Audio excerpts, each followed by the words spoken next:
अस्सलाम वालेकुम वरहमतुल्लाहि वबरकातुहू। प्यारे स्टूडेंट, उम्मीद करता हूँ कि आप सब खैर आफियत से होंगे और अपने इम्तिहान में मेहनत कर रहे होंगे, इम्तिहान के लिए मेहनत कर रहे होंगे। सुनना है और इसके अकॉर्डिंग कितने क्वेश्चन बनते हैं वो तमाम मैं आपको बना के दिखाऊंगा और साथ में इंशाल्लाह आपको पीडीएफ भी मिलेगा। आइए शुरू करते हैं। ठीक है, कपड़े किसके लाल हैं रोटी के वास्ते? कपड़े किसके लाल हैं रोटी के वास्ते? लंबे किसी के बाल हैं रोटी के वास्ते। जबरदस्त शेर है कि कपड़े किसी के लाल हैं रोटी के वास्ते या लंबे किसी के बाल हैं रोटी के वास्ते। मतलब शायर का ये कहना है कि इंसान के कपड़े जो मैले होते हैं, लाल होते हैं, काला पीला होते हैं, किसकी वास्ते? रोटी कमाने के चक्कर में। किसी किसी के बाल लंबे हो जाते हैं किस वजह से? रोटी कमाने के वास्ते। मतलब ये कि इंसान अंत तक कोशिश करता है, सुबह से शाम तक मेहनत करता है, जिसके वजह से उसके बाल भी काटने के फुर्सत उसको नहीं मिलते हैं।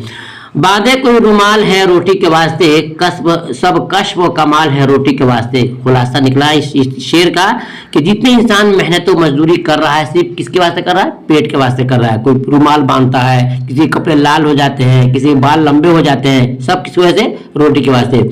जितने हैं रूप सब ये दिखाती है रोटियां। अब इसके अंदर देखिए क्या बता रहा है, ये जितने आपको ऊपर में 4 लाइन में जो दिखाया गया सब किसके वास्ते हैं? ये सब रूप क्यों होता है? रोटी कमाने के वास्ते, रोटी के वास्ते। आगे देखते हैं। जिस जा पे हांडी चूल्हा तवा और तंदूर है, जा मीन्स जगह, यानी कि जिस जगह पर हांडी है, चूल्हा है, तवा है और तंदूर, तंदूर जानते होंगे जहां पर रोटी पकाई जाती है। खालिक की कुदरतों का उसी जाजो है, यानी जहां पर ये तमाम चीजें होते हैं, जहां पर चूल्हा हो, हांडी हो, तवा हो, तंदूर हो, वहां पर अल्लाह की कुदरत जाहिर होती है। आगे लिखते हैं कि चूल्हे के आगे आज जो जलती हुजूर है, जीते हैं जितने हैं नूर सब उसकी यही का नूर है। चूल्हे के आगे आज जो जलती हुजूर है, जितने हैं नूर सब में यही खास नूर है। मतलब यह है कि ये तमाम चीजें जो हो रही है, अल्लाह का जो ज़ुहूर हो रहा है कुदरत का, वो सब क्या है? रोटी के वास्ते है। इंसान अपने सुबह से शाम तक जो मेहनत करता है सब इसी वजह से है।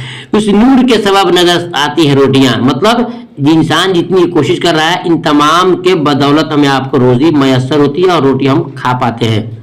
नेक्स्ट देखते हैं। पूछा किसी ने किसी कामिल फकीर से, पूछा किसी ने ये किसी कामिल फकीर से, ये मोहर व माँ हक ने बनाए हैं क्यों, काहे के? पूछा किसी ने ये किसी कामिल फकीर से। कामिल फकीर कहते हैं कि मुकम्मल जो अल्लाह वाला हो चुका हो, पूरा उसकी पहुंच हो चुकी हो, उससे किसी ने पूछा, क्या पूछा? ये मोहर व माह हक ने बनाए हैं काहे के? यानी कि मोहर मने होता है सूरज और माह मने होता है चांद। तो पूछ रहा है कि चांद और सूरज को खुदा ने किस लिए बनाया है? वह सुन के बोला, बाबा खुदा तुझको खैर दे।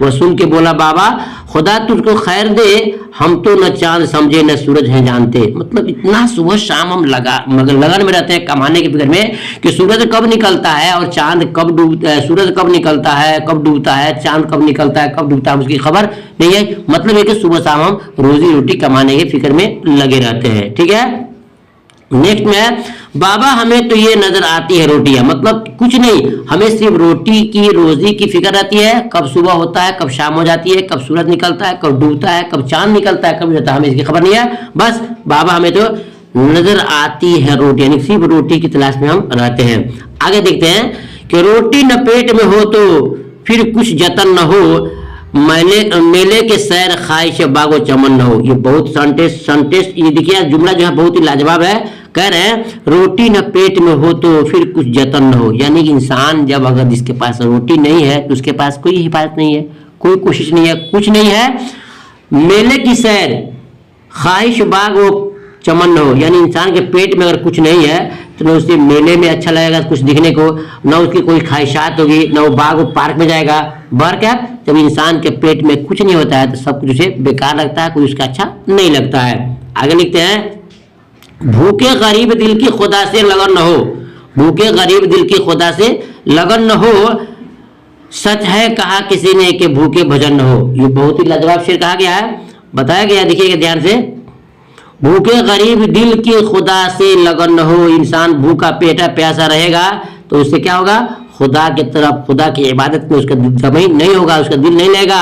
सच है कहा किसी ने भूखे भजन न हो। इंसान अगर राम राम भी खाना चाहता है, अल्लाह अल्लाह खाना चाहता है, सुबहान अल्लाह पढ़ना चाहता है और पेट में चूहे कूद रहे हो, पेट में भूख लगी हो, तो इंसान को कुछ अच्छा नहीं लगता है। इसलिए शायर ने कहा है कि सच है कहा किसी ने भूखे भजन न हो, अल्लाह की भी याद आ दिलाती है रोटियां।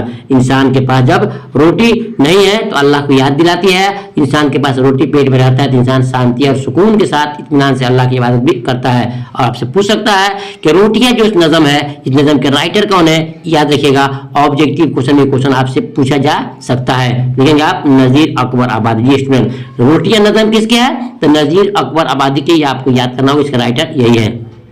नेक्स्ट देखते हैं इसमें सवाल क्या है। पहले आपको याद करना वर्ड मीनिंग। कश्फ, करामत, जिसको खुदा की तरफ से कुछ मिल जाता है उसको बोलते हैं कश्फ, करामत। खास खास बातें जो अल्लाह ताला अपने नेक बंदों को जहन में दिल में डालते उसको बोलते हैं कश्फ और करामत बोलते हैं। कामिल माने होता है मुकम्मल, कामिल मीन्स होता है मुकम्मल। और महर माने सूरज, महर मीन्स सूरज और माह माने होता है चांद। हांडी, मिट्टी के देगची जिसमें खाना पकाया जाता था पहले जमाने में। तनूर, एक किस्म का चूल्हा है जहां पर रोटी हम सेकते हैं। और खालिक, पैदा करने वाला, खालिक पैदा करने वाला। अच्छा, कुदरत माने ताकत होता है, कुदरत मीन्स ताकत होता है। और ज़ुहूर, जलवा, इजहार करना, दिखाना, नजर आना। और नूर माने रोशनी होता है। ठीक है, खैर माने नेकी, अच्छाई। आपको वर्ड मीनिंग याद करना होगा। और उसके बाद से क्या है? जतन मतलब है कोशिश करना, हिफाजत करना। जतन मीन्स कोशिश और हिफाजत करना। ये स्टूडेंट, अब नेक्स्ट सवाल देखते हैं। रोटियां इंसान को कौन कौन से रूप दिखाती है? अभी आपने पढ़ा, इंशाल्लाह मैं इसका पीडीएफ भी आंसर शीट में बना के दूंगा। आपको ख्वाहिश होगी तो फरमाइश मांग सकते हैं कि रोटियां इंसान को कौन कौन से रूप दिखाती है।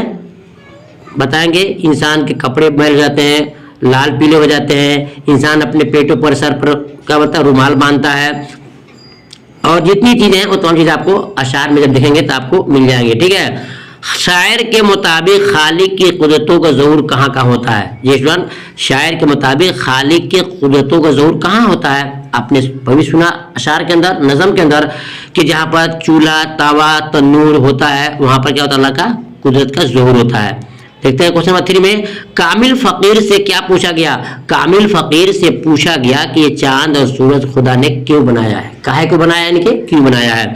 सवाल नंबर 5 में है कि जब पेट में रोटी न हो तो आदमी का क्या हाल होता है? आदमी का हाल ये होता है कि इंसान अगर मुसलमान है तो उसके इबादत में दिल नहीं लगता है, और हिंदू है तो उसको अपने देवी दुर्गा का भजन करने में उसको मजा नहीं आता है। मतलब एक इंसान के पेट में कुछ है तो इसको इबादत, रियाजत, पूजा पाठ में दिल लगता है, और अगर नहीं तो उसको भी इसका दिल नहीं लगता है।